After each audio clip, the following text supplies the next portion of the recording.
let me just state up front that I'm not an expert on the current situation here in Korea. But what little I've read and what little I know, there are some common challenges that the church here in Korea faces with, let's say, the church in America, but also some unique challenges that I think the Korean church faces. And as I've been wrestling with some of those, whether those challenges are discipling multi-generational families, we struggle with that in America, evangelizing a younger generation of people that are leaving the church of their parents, essentially de-churching and deconstructing their faith.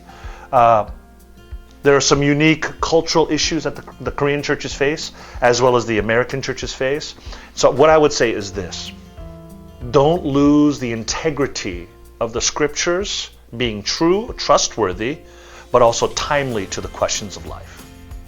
I actually believe the most important thing we can do at TGC US, TGC Korea, is not lose sight of the trustworthiness of Scripture for all of life. That the Scriptures actually have something to say about the pandemic. That the Scriptures have something to say about politics. Yeah, maybe not directly, but it actually does. It provides so much wisdom.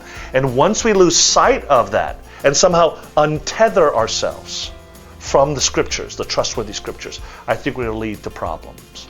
And I think what I'm sensing in America as well as in Korea is that the Korean church as well as the American church are going to be tempted to find its solutions in some places outside of scripture.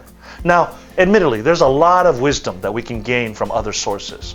But once we untether ourselves from the trustworthy scriptures and apply it to all of life, then we're going to lead to problems. And so that's my first word of encouragement to the Korean churches. Don't untether yourself from the trustworthy but also timely nature of Scripture for all of life.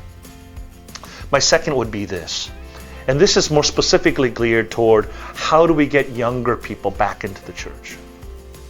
One of the issues we face in America, and I think there's probably some of that here in Korea as well, is that politics and the role of politics within, especially within the church, has created a lot of conflict. And frankly, that conflict has become very ugly.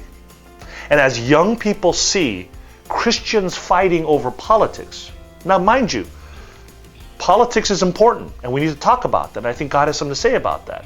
But when it starts to divide families, especially the family of God, one needs to ask the question, what is going on here? And I think one of the things we're losing is how the gospel is not only biblical, the gospel should also be beautiful. And we're losing the beauty of the gospel in how we love one another, treat one another. And in our desire to speak the truth, we lose sight of love. And it's simple and yet it's that simple and yet profound, I think, is that as the younger generation sees all these people, no, this is truth. No, this is the truth. And yet they're all fighting. The younger people's like, I don't want this. That's not for me. So how do we, again, reveal that the gospel is biblical and has something to say about politics, but it's also quite beautiful in the way we treat one another? And so that's my second word of advice, is not only maintain the integrity to scriptures, but have the humility to say, maybe this person knows more than me, so I'm going to show my love in my words and in my deeds. And so integrity and beauty, the gospel is both biblical and beautiful.